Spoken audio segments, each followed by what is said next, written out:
వీళ్ళు అసలు అడ్రస్ లేరు. 2 సంవత్సరాల పేరు 3వ సంవత్సరంలోనే ఈ పార్టీలన్నీ మళ్ళీ అక్కడ రావడం జరిగింది. ఆ రోజంతా మరి వైఎస్ఆర్ కాంగ్రెస్ పార్టీ ఉంది కదా, మరి ఇప్పుడు ఒకవేళ బెంగళూరు పోయినంత మాత్రాన రావట్లేదా?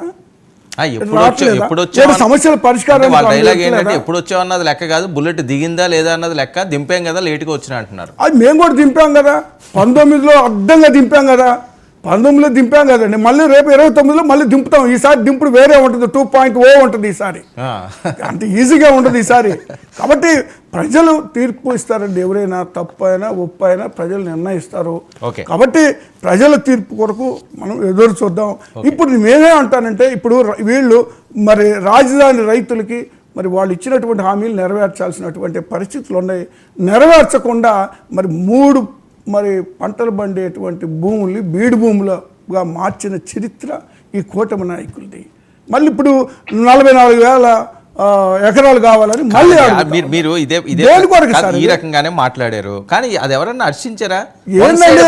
గుద్దీశారు కదా వాళ్ళకి. ఆ ఎలక్షన్ కాదండి నేను అడుగుతున్నా. ఇప్పుడు 44,000 ఇప్పుడు అడుగుతున్నారు కదా, దీనికి రైతులు రియాక్షన్ మీరు విన్నారా? ఏం మాట్లాడుతున్నారు రైతులు? గతంలో ఇచ్చిన వాటికే గతి లేదు. మైనస్ అని కాదు సార్, ఇక్కడ రైతులకి అరచేతిలో వైకుంఠం చూపిస్తున్నారు, రైతులు ఇబ్బంది పడుతున్నారు అనేటువంటి విషయాన్ని మీ దృష్టికి తీసుకొస్తున్నాను నేను. రైతులకి పరిస్థితి దారుణమైన పరిస్థితులు ఉన్నాయి. వీళ్ళు కూర్చోబెట్టి నమ్మబలికే ప్రయత్నం చేసి ఖచ్చితంగా మా కార్యక్రమాలు మేము చేస్తాం. సాంబశివరావు గారు, బుల్లెట్లు లోడ్ అవుతున్నాయట సార్. స్ట్రాంగ్ గా దింపడానికి రంగం సిద్ధం చేస్తున్నారట. మనోహర్ గారు ఏమన్నారంటే, మీరు కంటిన్యూస్ గా మీరు పార్టిసిపేట్ చేయండి, ఇలాంటి విషయాలన్నీ రోజువారీగా మనం మాట్లాడుకోవచ్చు, ఏదన్నా డిఫరెన్సెస్ ఉంటే దాన్ని సార్ట్ అవుట్ చేసుకోవచ్చు అని ఒక మంచి అభిప్రాయంతో మాట్లాడారు.